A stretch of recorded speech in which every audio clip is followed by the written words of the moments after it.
O agronegócio brasileiro está enfim sendo responsabilizado pelos danos que causa ao país. Sempre se vangloriando de ser um exportador importante e ter peso econômico para o país, pouco é falado na mídia e nos poderes que os danos e consequências do modelo monocultural são muito maiores. Hoje, após uma articulação ampla de Lula para intensificar o combate aos incêndios e punir crimes ambientais, o presidente atacou a problemática dos agrotóxicos, que foram liberados em larga escala durante a gestão Bolsonaro. Flávio Dino, que entrou na questão tomando atitudes mais duras para organizar a coisa, tomou uma série de medidas hoje querendo desapropriar terras de fazendeiros que desmatam e incendeiam florestas e buscando resposta para o fato de apenas 20 municípios concentrar quase a totalidade dos focos de incêndio. Saiba todos os detalhes sobre essa questão e mais. Glauber Braga é preso durante ação policial para retirar estudantes que ocupavam o UERJ. Policiais presos são apontados como dono de garimpos em terra indígena no Pará. Lewandowski diz que a rede social X está a serviço da extrema-direita. Governador de Santa Catarina é acusado de desviar dinheiro da educação. Esse é o resumo do Dia da Mídia Ninja. Antes de começar, se inscreva no canal. Ative o sininho para receber as notificações e ficar por dentro dos temas mais quentes da política brasileira. Lula se manifestou firmemente contra a política de agrotóxicos no Brasil, que após um libera geral promovido por Bolsonaro, usa produtos vedados nos países ditos desenvolvidos, como se a saúde e soberania do povo brasileiro fosse menor.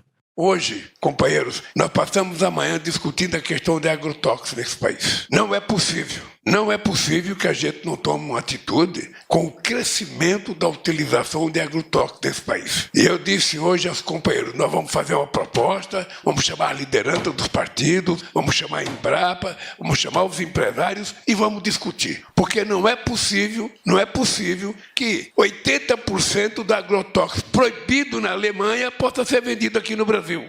Proibido nos Estados Unidos, pode ser vendido aqui no Brasil, como se nós fôssemos uma republiqueta de bananas, em que aqui se pode jogar pneu usado, sabe? Tudo usado pode vir para cá. A barbárie promovida por fazendeiros milicianos ligados a grandes latifúndio deixou consequências gravíssimas e um jovem perdeu a vida ontem.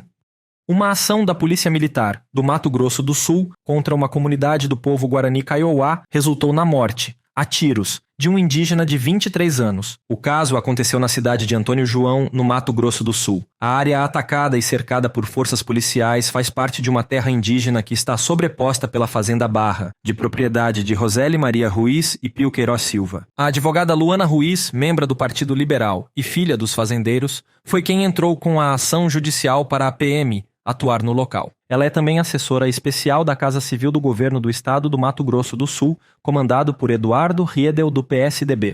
Sônia Guajajara, ministra dos Povos Indígenas, se reuniu com o ministro Gilmar Mendes, no STF, para pedir urgência na demarcação da terra indígena Nhanderu-Marangatu, em Mato Grosso do Sul. O local é palco de conflitos, agravados pela morte do jovem Nery Guarani Kaiowá, assassinado com um tiro na cabeça por um policial militar. A deputada Célia Chacriabá, do PSOL, também participou da reunião e alertou que a violência aumentou com a manutenção da lei conhecida como a Lei do Genocídio. Outras áreas no estado seguem em disputa e os Guaranis Kaiowá continuam sendo frequentes alvos de violência.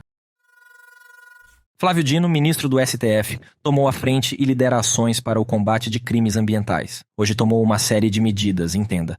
O ministro Flávio Dino, do Supremo Tribunal Federal, determinou que os estados apresentem, em 30 dias, diagnósticos sobre a concentração de 85% dos focos de calor em apenas 20 municípios brasileiros. Focos de calor são áreas com temperatura acima de 47 graus, detectadas por satélite, que indicam possíveis incêndios ou queimadas. Segundo a Folha Press, os estados também devem relatar um diagnóstico do município caso haja focos de incêndio sem combate em seus territórios em até 5 dias.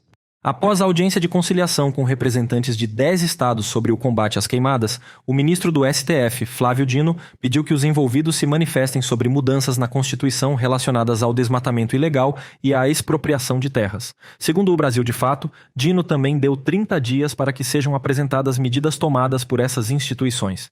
Na última terça-feira, o presidente do Senado, Rodrigo Pacheco, chamou de populismo penal o aumento das penas para incêndios criminosos.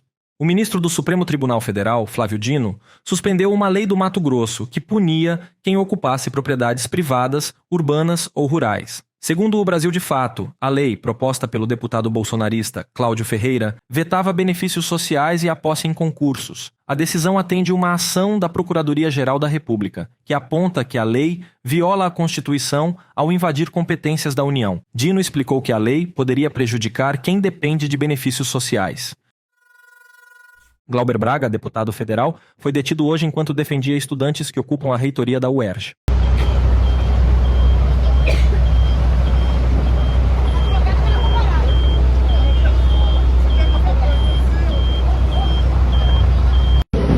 Aconteceu uma coisa absurda, inimaginável e inaceitável.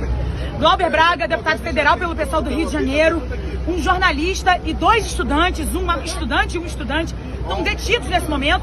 A polícia não quer dizer para onde vão levar essas 4 pessoas. A estudante saiu algemada.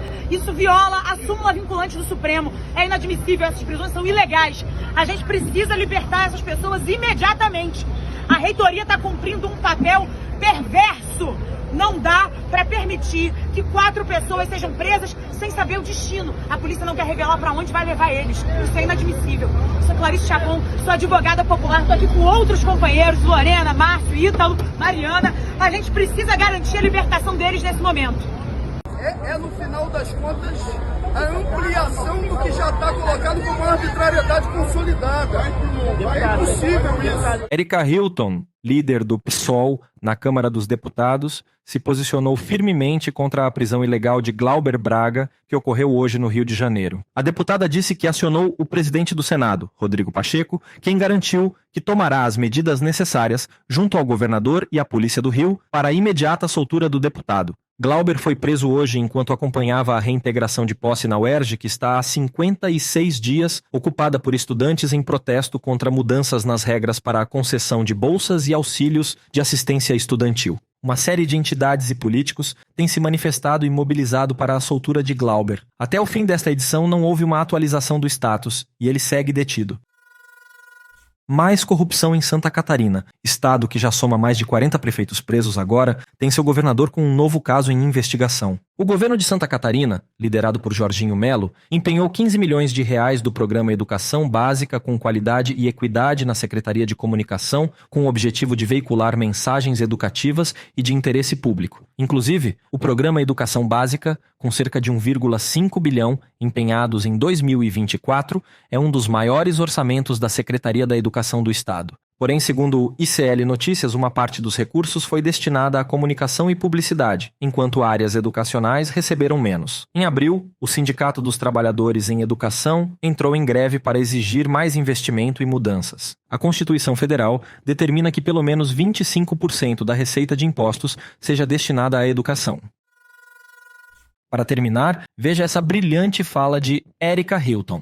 Nós estamos vendo o quanto a ausência da educação e da cultura, porque elas andam atreladas, ainda que sejam ramificações diferentes, fazem com que coaches, lutadores de tubarão, possam ocupar a televisão no horário nobre, sem respeito aos jornalistas, sem respeito ao telespectador, sem respeito à democracia, e promover o seu espetáculo da barbárie, da desordem, e que reflete uma sociedade desaculturada, deseducada, despolitizada e pacífica diante de todo o terrorismo que é promovido e vem sendo promovido por estruturas fascistas e antidemocráticas nesse país. Discutir a cultura é discutir a possibilidade, e a educação, é discutir a possibilidade do futuro ser diferente.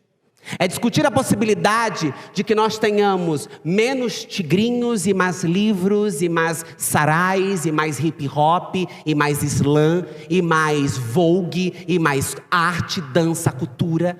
Nós queremos, precisamos e merecemos uma sociedade menos anestesiada e menos apática diante da barbárie. A cultura e a educação, a arte, são os maiores inimigos e os maiores terroristas do fascismo. Não à toa, governos fascistas, como o governo de Jair Bolsonaro, ataca na primeira ordem do dia a cultura. cultura, a educação, a escola pública, a universidade pública. Tudo aquilo que é instrumento de formação, de reflexão, de pensamento crítico, para que as pessoas possam se formar intelectualmente falando, porque a formação ela pode até acontecer, mas existem formações alienadas, direcionadas. Nós estamos falando de uma educação, de uma formação que nos permita pensar, questionar, refletir. A educação libertadora de Paulo Freire.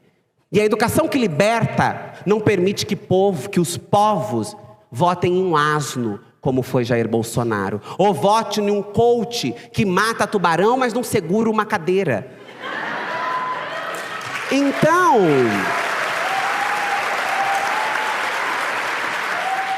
as principais notícias do dia, publicadas na mídia Ninja, seu canal de informação política mais quente.